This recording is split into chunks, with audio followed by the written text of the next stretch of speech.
Welcome back. This is me Roshan Pahade. आज हम लोग जो चैप्टर स्टार्ट करने वाले हैं वो 11th स्टैंडर्ड की जो रिवाइज्ड एडिशन की टेक्स्ट बुक आई है उसमें जो सेकंड चैप्टर है वो स्टार्ट करेंगे, इंट्रोडक्शन टू एनालिटिकल केमिस्ट्री। लेकिन ये वापस एक बेसिक चैप्टर है और ये चैप्टर 10th आईसीएसई वाले भी देख सकते हैं बिकॉज थोड़ा सा इसके कुछ टर्म समझने के बाद में हम लोग इसमें कुछ न्यूमेरिकल्स करेंगे जो कि इंपेरिकल एंड मॉलिक्यूलर फॉर्मूला के हैं। तो 10th आईसीएसई वाले स्टूडेंट्स भी इस वीडियो को कंटिन्यू कर सकते हैं। चलिए स्टार्ट करते हैं। तो सबसे पहले तो टर्म समझ लेते हैं कि एनालिटिकल केमिस्ट्री ये जो टर्म है ये क्या है। देखिए बेसिकली एनालिटिकल केमिस्ट्री प्रैक्टिकल्स के साथ में डील करता है। प्रैक्टिकल्स में हम लोग सेपरेशन करते हैं, आइडेंटिफिकेशन करते हैं, क्वांटिटेटिव एनालिसिस होता है, क्वालिटेटिव एनालिसिस होता है, जो भी हमारे पास केमिकल कंपाउंड्स है उसका। अब देखो इसका एनालिटिकल केमिस्ट्री का मतलब क्या होता है। Of course it will be a branch of chemistry which deals with the study of, मैंने आपको बताया, सेपरेशन होगा, आइडेंटिफिकेशन होगा, क्वालिटेटिव एंड क्वांटिटेटिव डिटरमिनेशन करेंगे हम of composition of different substances. अलग अलग सब्सटेंसेस होंगे, अब सब्सटेंसेस अलग है तो उसके अंदर के जो कंपोजिशंस होंगे वो भी वैरी करेंगे। तो हमें क्या करना है, सेपरेशन करना है, उसको सेपरेट करने के बाद आइडेंटिफाई करेंगे, फिर क्वालिटेटिव एनालिसिस करेंगे और फिर क्वांटिटेटिव एनालिसिस करेंगे या फिर उसका डिटरमिनेशन आपको उसमें करना है। अब देखिए अगर मैं क्वालिटेटिव एनालिसिस के बारे में बात करूं तो इसका मतलब क्या होता है। Basically it is concerned with the detection या फिर प्रेजेंस और एब्सेंस। आपको इस बात को डिटेक्ट करना है कि प्रेजेंस और एब्सेंस है क्या किसका, एलिमेंट्स का इन द कंपाउंड। उस पर्टिकुलर कंपाउंड में उस जो भी एलिमेंट के बारे में आप बात कर रहे हैं जिसको भी आपको डिटेक्ट करना है वो प्रेजेंट है कि वो एब्सेंट है उस पर्टिकुलर कंपाउंड में, end of chemical composition in the mixtures. एक तो आप सिर्फ एक कंपाउंड के बारे में बात कर सकते हैं, उसके अंदर जो एलिमेंट्स है एक तो उसका डिटेक्शन प्रेजेंट है वो कि एब्सेंट है, उसका डिटेक्शन आप लोग करेंगे, या फिर अब जो मिक्सचर्स है उसके अंदर का जो केमिकल कंपोजिशन है इसको भी आप लोग उसके अंदर डिटेक्ट करवाएंगे। तो यहाँ पे हम लोग क्या कर रहे हैं, हम लोग सिर्फ प्रेजेंस डिटेक्ट कर रहे हैं काय का, एलिमेंट्स का। लेकिन क्वांटिटेटिव एनालिसिस में क्या हो जाएगा, यहाँ पे डिटरमिनेशन होगा रिलेटिव प्रोपोर्शंस का। अब यहाँ पे प्रोपोर्शन है of elements in compounds end of chemical compounds in the mixtures. देखो क्वालिटेटिव यानी उसकी क्वालिटी कैसी आ रही है, उसका यील्ड आप लोग कैसे जनरेट कर रहे हो, और quantity is with respect to number. ये दोनों भी बातें आपको इसमें ओवरऑल यानी ऊपर ऊपर अगर आपको एक बेसिक टर्म समझना है तो यहाँ पे एक क्वांटिटी है और यहाँ पे एक क्वालिटी है, ये आपको इसमें याद रखना है। ये तो इसी के दो पॉइंट्स थे इसलिए मैंने आपको सेपरेटली एक्सप्लेन कर दी। आगे एक पॉइंट आएगा which is semi micro analysis. अब देखिए सेमी माइक्रो एनालिसिस में क्या होता है, आपको मैंने एक सॉलिड का सैंपल दिया या फिर आपको मैंने एक लिक्विड का सैंपल दिया, आपने क्या किया उसको एनालाइज करने के लिए उस सॉलिड या लिक्विड के सैंपल में से फ्यू ग्राम्स आप लोगों ने बाहर निकाले और आप उसका डिटेक्शन कर रहे हैं। तो एनालिसिस तो पूरे का करना था, आपने एक छोटा सा पार्ट निकाला है तो इसलिए एनालिसिस मुझे सबका करना था लेकिन थोड़ा सा पार्ट आपने निकाल लिया तो मैं इसको सेमी माइक्रो एनालिसिस बोलूंगा। When amount of solid or liquid sample taken, आपको मैंने जो भी सॉलिड या लिक्विड का सैंपल दिया था for analysis is a few grams, उसमें से आपने क्या कर लिया, फ्यू ग्राम्स जो है वो एनालिसिस के लिए आपने निकाल लिया। ऐसे टर्म को हम लोग बोलेंगे सेमी माइक्रो एनालिसिस। फर्दर ये भी दो पार्ट्स में हम लोग क्लासिफाई करते हैं, it is qualitative and quantitative. तो सेमी माइक्रो एनालिसिस में ये पॉइंट भी आपको इसमें याद रखना है। जो नेक्स्ट पॉइंट हम लोग देखने वाले हैं वो है chemical methods of quantitative analysis. ये जो क्वांटिटेटिव एनालिसिस है इसको मैंने तीन पार्ट्स में क्लासिफाई किया है, एक तो ऑर्गेनिक कंपाउंड्स के लिए, दूसरा इनऑर्गेनिक कंपाउंड्स के लिए और तीसरा आपका एनालिटिकल मेथड आ जाएगा। अब देखिए ऑर्गेनिक कंपाउंड जो होता है हम इसमें डिटरमिनेशन करते हैं परसेंटेज का उस पर्टिकुलर कॉन्स्टिट्यूएंट एलिमेंट का। देखो क्या है, organic compound involves methods such as determination of percentage. यहाँ पे आप किसके बारे में बात कर रहे हैं, परसेंटेज के बारे में बात कर रहे हैं, ऑफ द कंस्टिट्यूएंट एलिमेंट्स। वो जो भी कंस्टिट्यूएंट एलिमेंट के बारे में आप डिटेक्ट कर रहे हो, concentration of the known compound in a given sample, और उसका concentration भी known compound का उस particular given sample में, ये सब कुछ आ जाएगा ऑर्गेनिक कंपाउंड में। इनऑर्गेनिक कंपाउंड में हम लोग एनालिसिस करते हैं दो टाइप का, एक ग्रेविमेट्रिक एनालिसिस होता है और एक वॉल्यूमेट्रिक एनालिसिस होता है।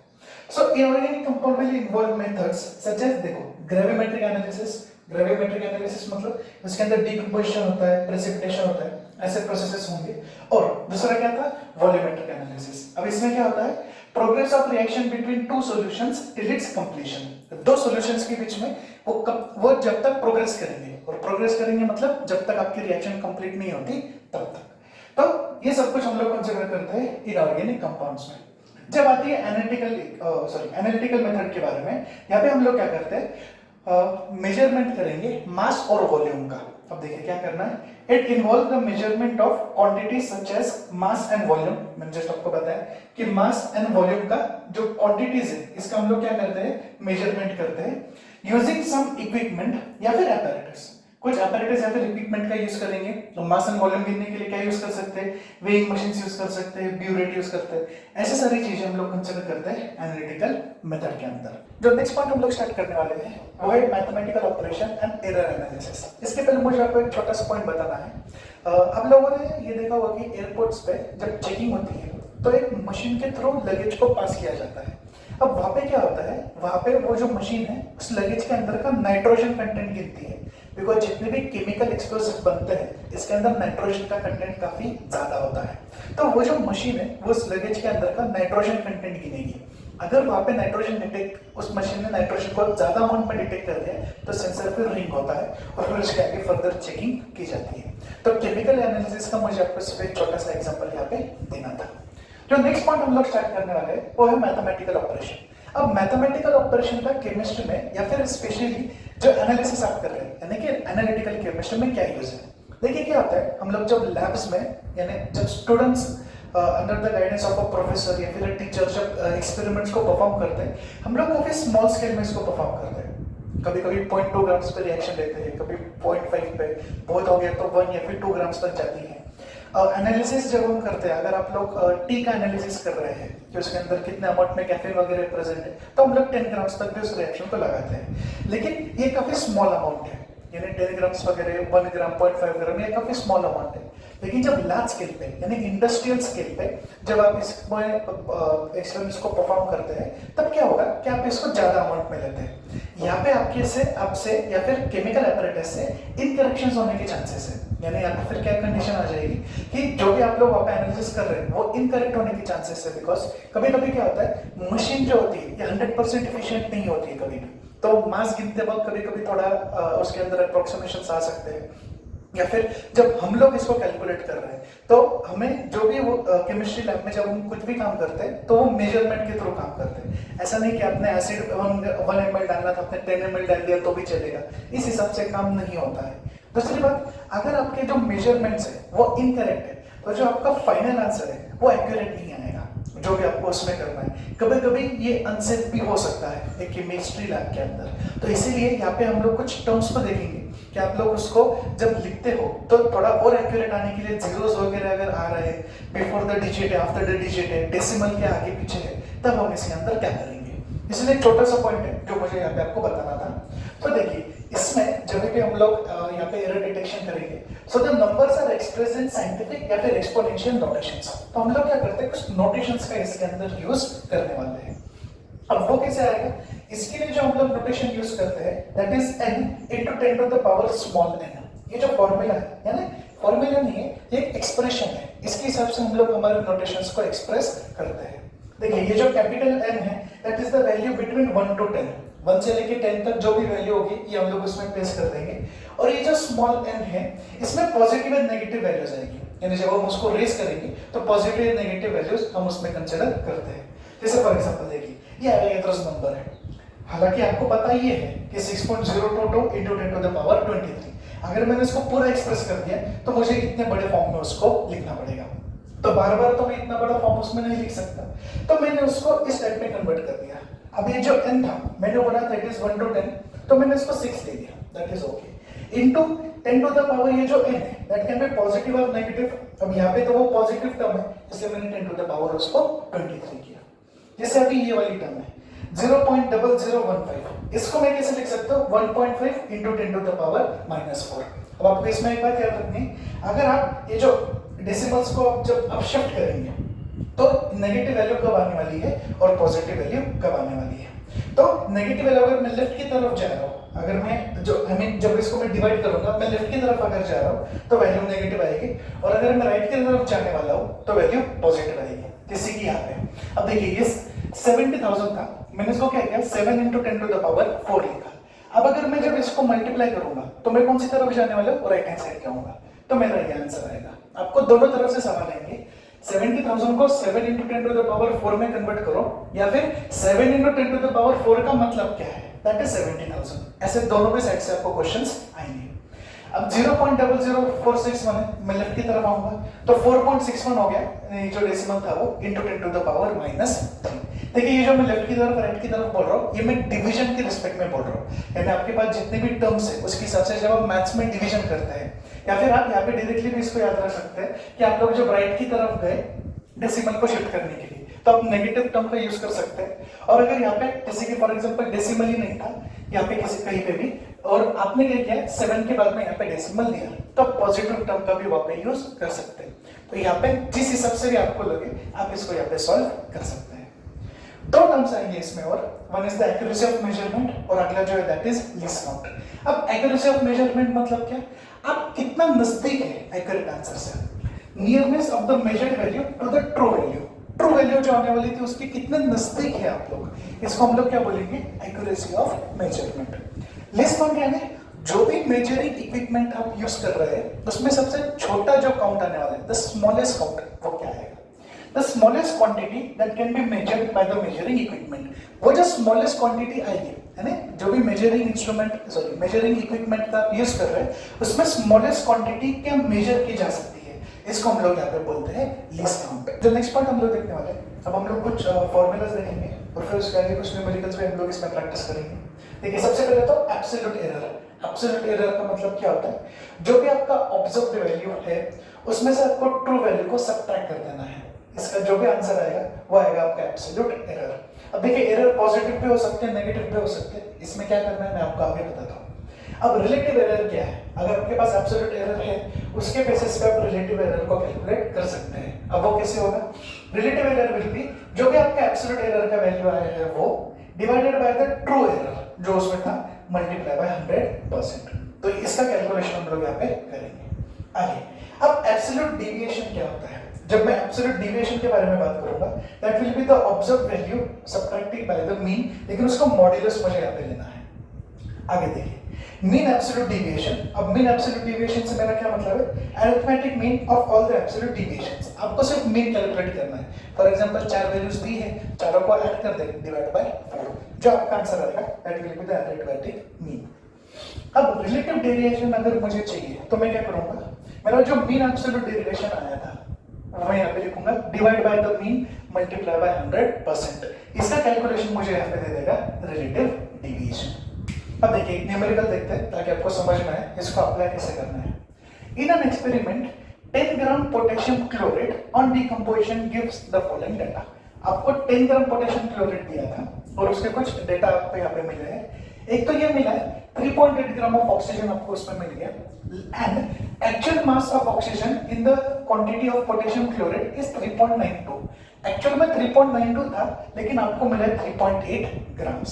आपको कैलकुलेट करने बोला है absolute error and relative error. Absolute error का ये फॉर्मूला, रिलेटिव एरर का ये फॉर्मूला। सबसे पहले गिवन लिख लेते हैं। आपकी एब्सोल्यूट वैल्यू कितनी आई थी 3.8 ग्राम और ट्रू वैल्यू कितनी थी है ना, एक्सपेक्टेड वैल्यू या फिर ट्रू वैल्यू कितनी थी 3.92। फॉर्मूला में डालो, एब्सोल्यूट एरर का फॉर्मूला क्या था, observe value minus true value.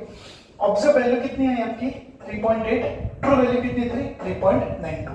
आपका आंसर आएगा नेगेटिव में। आपका आंसर नेगेटिव में आ रहा है, इसका यह मतलब है कि आपका जो वैल्यू है वो ट्रू वैल्यू से कम है। आपका जो एक्सपेरिमेंटल वैल्यू आप लोगों ने कैलकुलेट किया ये आंसर आपकी ट्रू वैल्यू से कम आ रहा है। नेगेटिव साइन ये इंडिकेट करता है। और रिलेटिव एरर अगर आप लोगों को ढूंढना है तो जो आपका एब्सोल्यूट एरर आया था व्हिच वाज -0.12 वो हम लोगों ने वैसे लिखा डिवाइडेड बाय ट्रू एरर, यानी एक्चुअल में जो आपकी ट्रू वैल्यू आ रही है दैट इज 3.92 मल्टीप्लाई बाय 100%। इसका भी आंसर नेगेटिव आएगा बिकॉज ये नेगेटिव था, दैट इज 3.06%। नेगेटिव के बारे में याद रखेंगे, अगर आपका आंसर नेगेटिव आ रहा है यानी कि आपका एक्सपेरिमेंटल आंसर अगर नेगेटिव आ रहा है तो आपका आंसर ट्रू वैल्यू से कम है। नेक्स्ट न्यूमेरिकल हम लोग देखने वाले हैं, उसमें देखिए अभी आपको क्या करना है। 3 identical samples of potassium chlorate are decomposed. 3 sample थे पोटेशियम क्लोरेट के, आपने उसको डिकम्पोज किया। The mass of oxygen is determined to be, और जो इसके अंदर डिकम्पोज करने के बाद में जो आपको मास मिला ऑक्सीजन का तीनों सैंपल्स में, फर्स्ट सैंपल में मिला 3.87 ग्राम, नेक्स्ट में 3.95 ग्राम और थर्ड में 3.89 ग्राम फॉर द सेट, जो भी आपके सेट थे। ना आपको कैलकुलेट क्या करना है, एब्सोल्यूट डेविएशन और रिलेटिव डेविएशन, ये दोनों भी आपको इसमें कैलकुलेट करना है।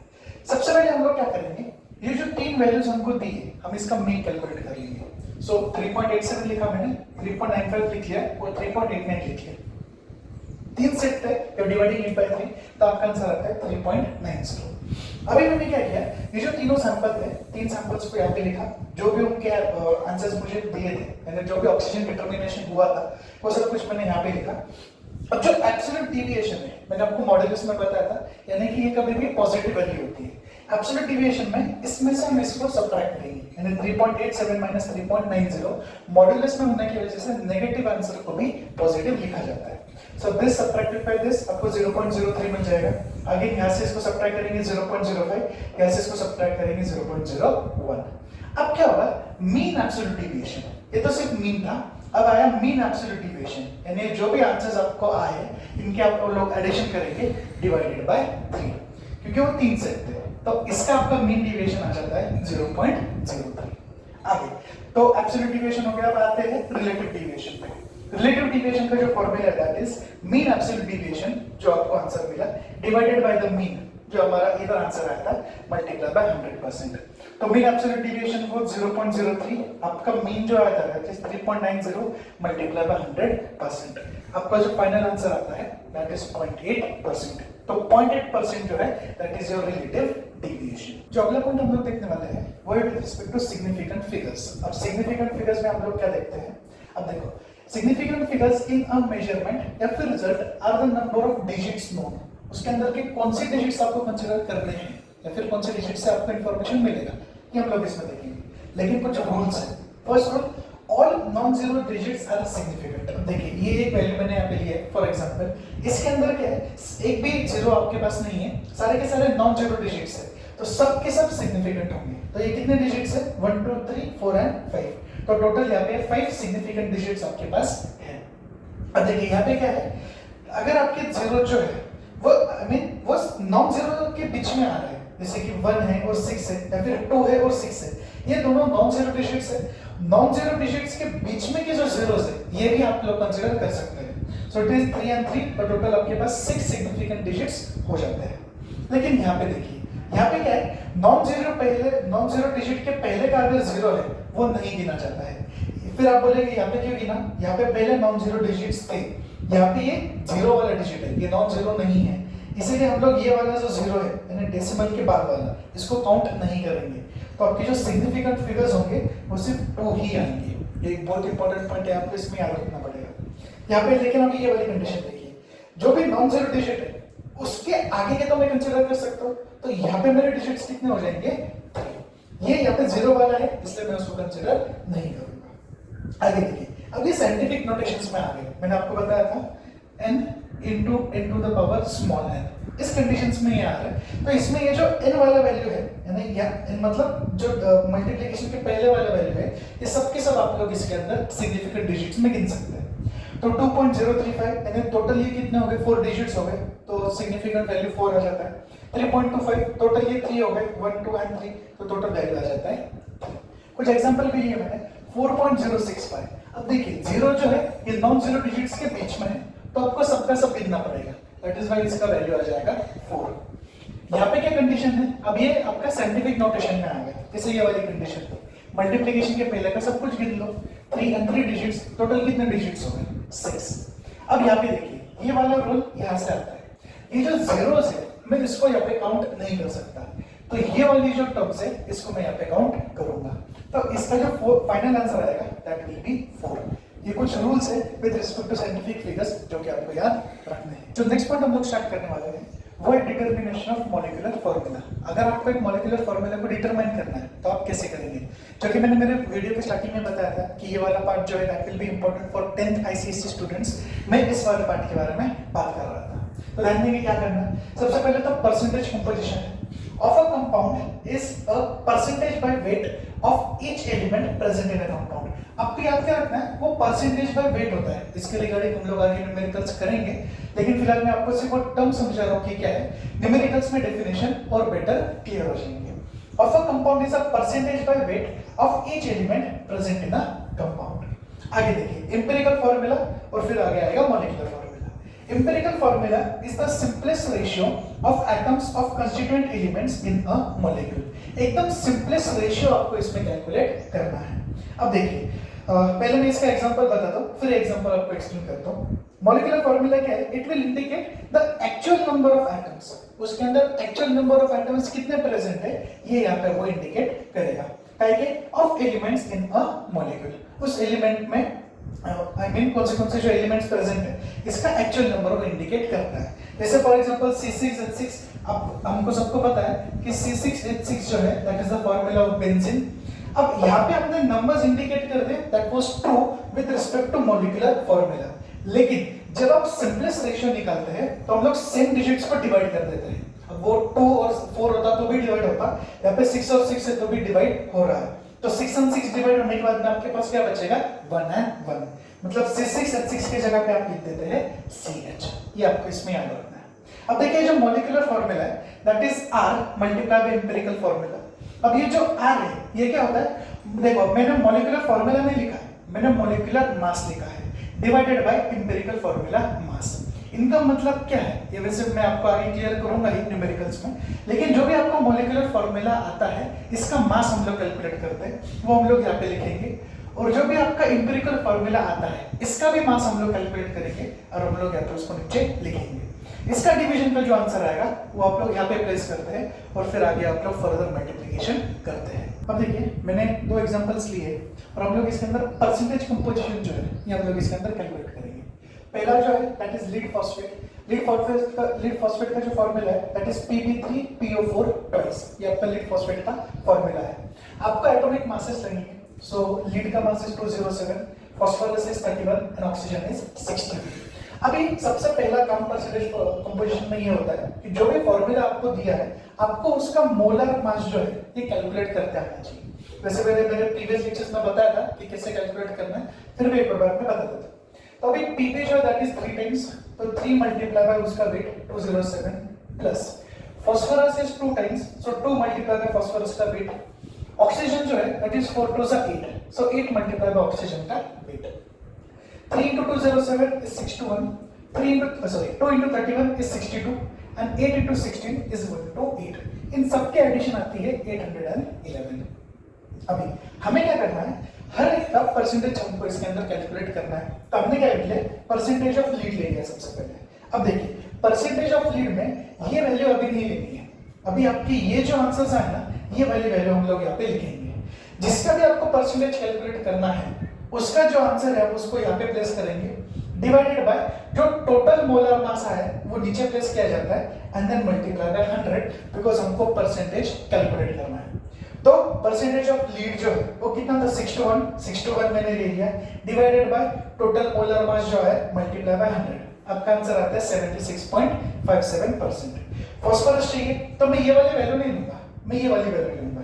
तो 62 डिवाइडेड बाय 811 मल्टीप्लाई बाय 100, आपका आंसर आता है 7.64%। परसेंटेज ऑफ ऑक्सीजन 16 नहीं लेना है मुझे, 8 into 16 यानी टोटल ऑक्सीजन कितने हैं वो लेने हैं। So it is 128 divided by 811 multiply by 100, आपका आंसर आता है 15.78%। टोटल एडिशन 100 आनी चाहिए, 99 पॉइंट समथिंग भी आपको चलेगा।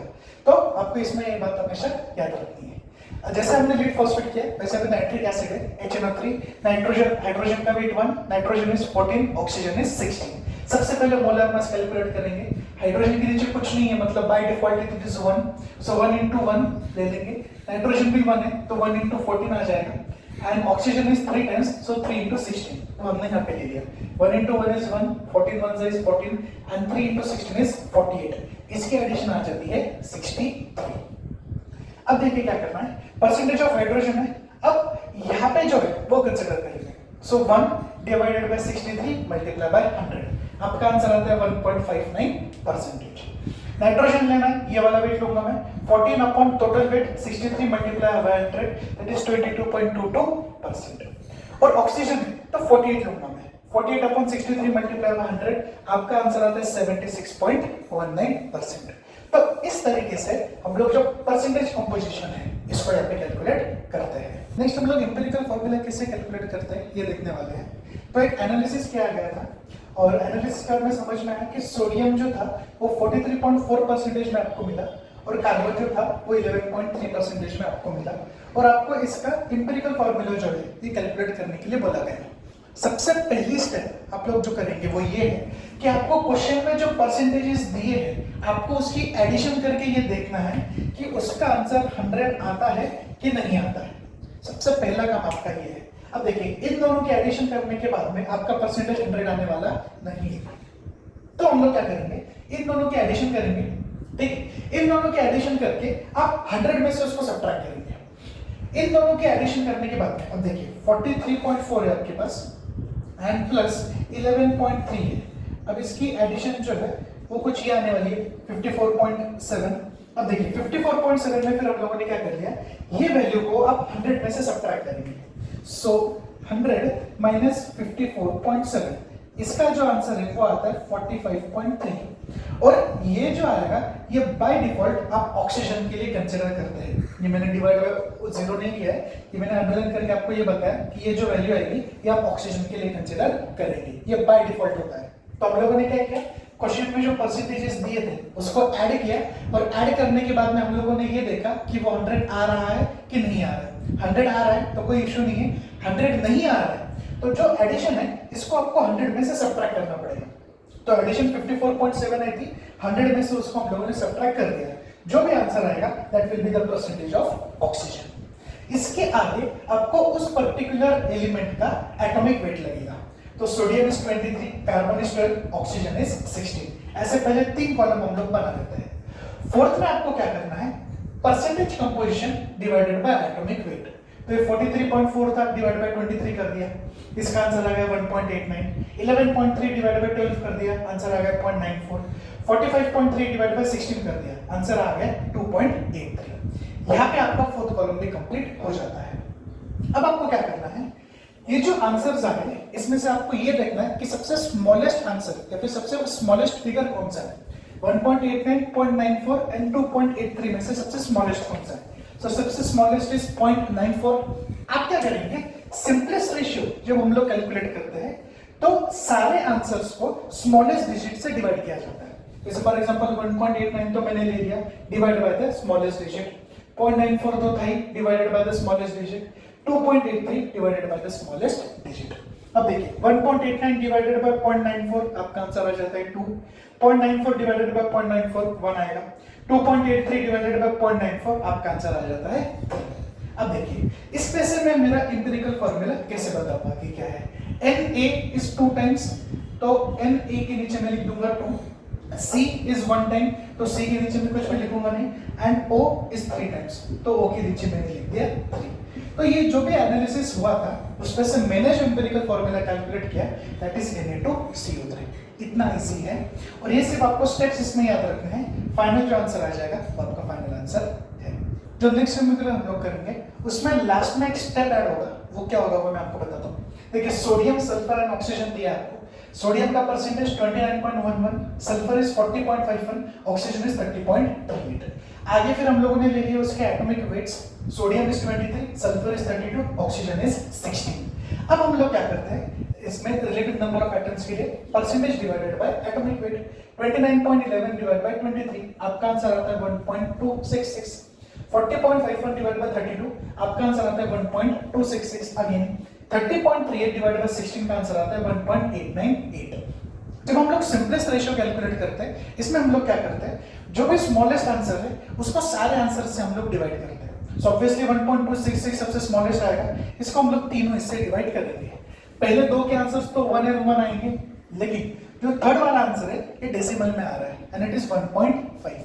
अब मुझे क्या करना है, अब मैं ऐसा तो नहीं लिख सकता ना कि Na 1 टाइम है, S 1 टाइम है और O के नीचे मैं क्या 1.5 थोड़ी ना लिख सकता हूँ। तो देखिए हम लोग यहाँ पे क्या करेंगे, इसको एक ऐसे डिजिट से मल्टीप्लाई करेंगे कि मल्टीप्लाई करने के बाद जो मुझे आंसर मिलेगा that will be a whole number. लेकिन अगर मैंने इसके आंसर को मल्टीप्लाई कर दिया तो ऊपर के में जो आंसर्स है ये भी रिस्पेक्टिवली मुझे क्या करने पड़ेंगे, मल्टीप्लाई करने पड़ेंगे। तो ये तो ऐसे भी मेरा आंसर नहीं आने वाला है बिकॉज मुझे कभी भी होल नंबर चाहिए।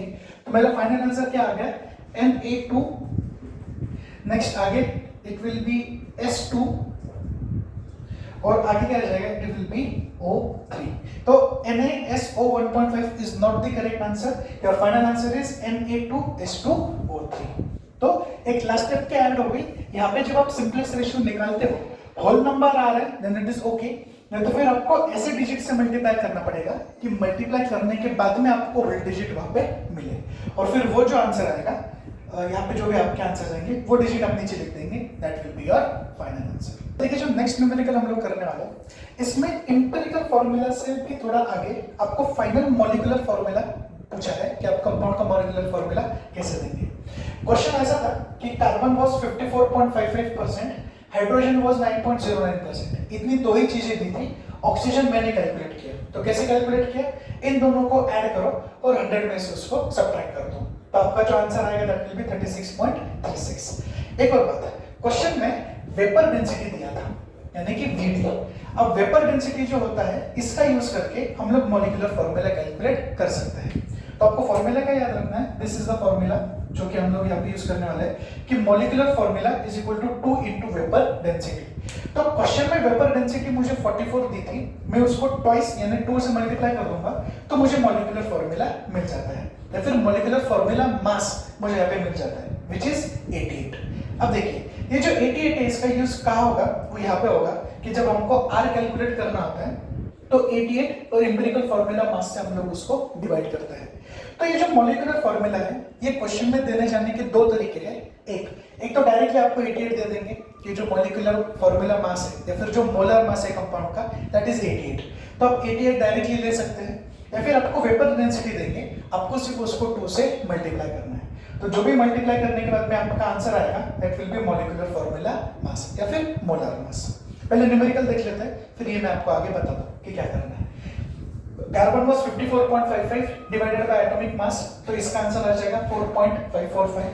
Hydrogen was 9.09 divided by atomic mass, वापस आंसर तो उतना ही रहेगा 9.09। ऑक्सीजन आप लोगों ने कैलकुलेट किया 36.36 डिवाइडेड बाय एटॉमिक मास, आपका आंसर आया 2.273। यहाँ तक हो गया। सिंपलेस्ट रेशियो में हम लोग क्या करते हैं, जो सबसे स्मॉलेस्ट आंसर है उसको सबसे हम लोग डिवाइड करेंगे। तो स्मॉलेस्ट आंसर क्या है 2.273, इसको सबसे डिवाइड करेंगे तो 4.545 डिवाइड बाय 2.273 आपका आंसर आ गया 2। 9.09 डिवाइड बाय 2.273 आपका आंसर आ गया 4। 2.273 divide by 2.273 that is going to be 1। अब यहाँ पे हम लोग क्या करते हैं, एम्पिरिकल फॉर्मूला ढूंढ लेते हैं। क्या आ जाएगा, C2 आएगा, H4 आएगा एंड O1 आएगा। तो मैंने क्या लिख दिया C2 H4 एंड O। अभी तक हम लोग सिर्फ यहाँ तक ही कर रहे थे, लेकिन अभी आगे हमको मॉलिक्यूलर फॉर्मूला भी कैलकुलेट करना है। तो एम्पिरिकल फॉर्मूला, यहाँ पे मैंने एम्पिरिकल फॉर्मूला लिखा है, एम्पिरिकल फॉर्मूला पे से मैं कैलकुलेट करूंगा एम्पिरिकल फॉर्मूला मास। मतलब ये जो मेरा फॉर्मूला आया है मुझे इसका मास कैलकुलेट करना है। कैसे करूंगा मैं, कार्बन 12 टाइम्स है, कार्बन का मास इज 12, सो 12 into 2 कर लूंगा मैं। Hydrogen is 4 times, so hydrogen का mass is 1, 1 into 4 plus oxygen एक ही बार है 16 into 1, इसकी जो एडिशन है दैट विल बी अराउंड 44। ये पार्ट मैंने आपको एक्सप्लेन कर दिया कि क्वेश्चन में Vd आपको वेपर डेंसिटी आपको दिया था, वेपर डेंसिटी को मैंने 2 से मल्टीप्लाई किया, मुझे आंसर मिला 88। अब ये जो R एक्चुअली हम लोग यहाँ पे मल्टीप्लाई करते हैं, आई मीन उसका यूटिलाइजेशन यहाँ पे, लेकिन R की वैल्यू नहीं है मेरे पास, तो इसलिए मैंने पहले ही वो फॉर्मूला अप्लाई कर लिया। तो फॉर्मूला क्या था, molar mass divided by empirical formula mass. Molar mass कितना दिया है 88 divided by empirical formula mass कितना आएगा 44, आपका आंसर आ गया 2। Now is my final step, ये मेरा फाइनल फॉर्मूला जो मैं अप्लाई करूंगा। Molecular formula is equal to R multiply by empirical formula. R की वैल्यू कितनी आई आपकी 2 मल्टीप्लाई बाय एम्पिरिकल फॉर्मूला क्या था C2H4O। अब आप क्या करेंगे, इसको सिर्फ इसमें मल्टीप्लाई कर देंगे, तो ये 2 2 आपका आ जाएगा 4, ये 4 into 2 आपका आ जाएगा 8, और ये यहाँ पे 1 into 2 आपका आ जाएगा 2। तो ये जो आपका यहाँ पे फाइनल आंसर आया है ये इस पूरे इसका मॉलिक्यूलर फॉर्मूला है। अगर आपको एम्पिरिकल फॉर्मूला पूछेंगे तो आप लोग यहीं पे उसको स्टॉप कर देंगे, लेकिन आपको मॉलिक्यूलर फॉर्मूला पूछा है तो आगे की ये सारी स्टेप्स आपको इसमें करनी पड़ती है। जो नेक्स्ट हम लोग देखने वाले हैं वो है केमिकल रिएक्शंस एंड स्टोइचियोमेट्रिक कैलकुलेशंस। अब देखिए ये स्टोइचियोमेट्रिक कैलकुलेशंस क्या होता है, जो डिजिट्स हम लोग यूज करते हैं केमिकल रिएक्शंस को बैलेंस करने के लिए, इसको हम लोग यहाँ पे स्टोइचियोमेट्री ऐसा यानी स्टोइचियोमेट्रिक कोएफिशिएंट्स ऐसा बोलता है। न्यूमेरिकल स्टार्ट करेंगे। Calculate the mass of CO2 and H2O formed on complete combustion of 24 gram of methane. देखो कभी भी क्या होता है, ये हम लोगों ने ऑलरेडी 10th में पढ़ा है, कौन सा भी ऑर्गेनिक कंपाउंड को अगर आप बर्न करते हैं तो उसके प्रोडक्ट्स फिक्स्ड है, that is carbon dioxide and water. तो देखो ऑर्गेनिक कंपाउंड मुझे दिया था मीथेन, मैंने उसको बर्न किया, कंप्लीट कंबशन बोला है, यानी कि ऑक्सीजन तो लगेगा मुझे बर्न करने के लिए, कार्बन डाइऑक्साइड एंड वाटर मेरे फिक्स्ड प्रोडक्ट्स है। मैंने उसको बैलेंस कर दिया, 2 and 2 डाल के मैंने उसको बैलेंस किया। अब मैं क्या करूं, हर किसी का मास मैं यहाँ पे कैलकुलेट करूंगा। तो कार्बन का मास, अब देखिए क्वेश्चन में आपको दिया होता है carbon is 12, hydrogen is 1, oxygen is 16। इसका यूज करके आप इसके मासेस कैलकुलेट कर सकते हैं। तो कार्बन तो 12 है, हाइड्रोजन 4, टोटल आ गया 16। अब ऑक्सीजन 16 है, 16 लेकिन ऑक्सीजन 4 टाइम्स है, तो 16 4 विल बी 64। यहाँ पे CO2 C जो है वो 12 है, ऑक्सीजन इज 16 into 2, टोटल आ गया 44। हाइड्रो अभी वाटर का मास 18 आता है, 18 2 इज 36। अब देखिए अपने मासेस तो कैलकुलेट कर लिए सबके, आपको क्या बोला है, आपको मास CO2 और H2O का कैलकुलेट करना है, लेकिन कौन सी कंडीशन में, अगर मीथेन जो है वो आप लोग लेते हो 24 ग्राम्स। तो सबसे पहले आप लोग क्या करेंगे, सबसे पहले तो हम लोग CO2 का कैलकुलेट कर रहे हैं, तो मैं यहाँ पे लिख देता हूँ, ये A पार्ट है CO2 कैलकुलेशन के लिए और ये B वाला पार्ट है वाटर के कैलकुलेशन के लिए। अभी आपको क्या करना है, जो टर्म आपको पूछी गई है वो और जिसका आंसर ढूंढना है, इसको आप लोग कंसीडर करो, बीच में का सब कुछ छोड़ दो। तो मैं मीथेन और कार्बन डाइऑक्साइड को कंसीडर करूंगा। अब यहाँ पे हम लोग क्रॉस मल्टीप्लिकेशन वाली टर्म्स का यूज करते हैं। ओरिजिनल कंडीशन क्या थी, 16 ग्राम्स अगर मैंने बर्न किया मीथेन तो मुझे 44 मिल रहा था, 16 ग्राम से तो 44 मिल रहा था। अब 24 है तो कितना मिलेगा, देखिए पहले फर्स्ट टाइम में कभी भी वो लिखना होता है जो आपको पता है, जो आप लोगों ने इक्वेशन से कैलकुलेट किया है। तो 16 ग्राम्स को जब मैं बर्न करूंगा तो 44 कार्बन डाइऑक्साइड मुझे मिल रहा था। अब मुझे 24 ग्राम्स के लिए पूछा गया है, तो मुझे कितना मिलेगा, will cross multiply, so x will be 24 multiply by 44 divided by 16। इसका आंसर आ जाएगा 66 ग्राम्स ऑफ CO2। तो जब 16 ग्राम्स बर्न हो रहा था तो 44 मिल रहा था, तो जब 24 ग्राम्स बर्न होगा तो कितना मिलेगा, 66 grams of CO2। Same condition water के लिए है, तो मीथेन और वाटर को कंसीडर करो फिर अभी। तो 16 ग्राम जब बर्न हुआ तो 36 मिला, तो 24 बर्न होगा तो कितना मिलेगा, तो 16 और 36 को मैंने कंपेयर किया, तो 24 है तो फिर आगे मुझे कितना मिलेगा, ये इक्विवेलेंट का साइन दे रहा हूं यहाँ पे। तो ये जो x है वापस cross multiply, 24 into 36 divide by 16, तो 24 into 36 डिवाइड बाय 16 आपको मिलेगा 54 ग्राम ऑफ H2O। तो 16 जब बर्न हो रहा था तो 36 मिला, 24 जब बर्न हो रहा था तो मुझे यहाँ पे कितना मिलेगा, 54 ग्राम्स ऑफ H2O। एक और न्यूमेरिकल देखते हैं इसमें कि हमको कैलकुलेट करना है। So how much CaO will be produced by decomposition of 5 grams CaCO3। अब देखिए CaCO3 को मैंने डिकम्पोज कर दिया, उसमें मुझे दिया CaO और फिर आगे मुझे मिला CO2। सबसे पहले मैं क्या करूंगा, इनके मासेस को मैं यहाँ पे कैलकुलेट करूंगा। अब देखिए Ca जो होता है वो 40 होता है, C जो है दैट इज 12 एंड O जो है दैट इज 16। तो इनको यहाँ पे प्लेस करके CaCO3 का आंसर आता है 100, CaO का आंसर आता है 56 एंड CO2 का आंसर आता है 44। अब देखिए मुझे 5 ग्राम्स ऑफ CaCO3 में, आई मीन जब CaCO3 डिकम्पोज हुआ था 5 ग्राम्स, तो मुझे CaO कितना मिला ये पूछा है। ओरिजिनल कंडीशन क्या थी, 100 को जब मैं डिकम्पोज कर रहा था, 100 जब CaCO3 डिकम्पोज हुआ तो 56 पार्ट्स में CaO मिला, तो 100 वाज इक्विवेलेंट टू 56। अब अगर 5 ग्राम के लिए पूछा है तो कितना आंसर आएगा, सो वापस क्रॉस मल्टीप्लाई, तो x is equal to 5 into 56 divided by 100, final answer is 2.8 gram of CaCO3। तो 100 जब 56 को हो रहा था तो 5 जो है वो 2.8 ग्राम को हुआ। इस हिसाब से हम लोग इसको यहाँ पे कैलकुलेट करते हैं। लास्ट पॉइंट है, that is the limiting agent, the reactant which gets consumed and limits the amount of product formation। क्या होता है, कभी कभी कुछ जो रिएक्टेंट्स हम लोग यूज करते हैं वो लिमिट हो जाते हैं, यानी थोड़े कम अमाउंट में आ जाते हैं। So the reactant which gets consumed, कम अमाउंट में क्यों आए, बिकॉज जो पूरी तरीके से कंज्यूम हो चुके हैं और कंज्यूम हो गए हैं, यानी कुछ बचा नहीं, therefore they will limit the amount of product formation. तो प्रोडक्ट का जितना यील्ड मिलना चाहिए था उतना यील्ड वहां पे नहीं मिलता है और ये उसको क्या कर देते हैं, लिमिट कर देते हैं, थोड़ा सा स्टॉप कर देते हैं। तो यहाँ पे हम लोगों ने जो हमारा सेकंड चैप्टर था 11th स्टैंडर्ड ये पूरा कंप्लीट कर लिया है। आपको अगर कुछ भी डाउट्स है इसे नीचे कमेंट सेक्शन में डालें, जितना जल्दी हो सके उतना जल्दी मैं आपको उसके आंसर्स दूंगा। Thank you.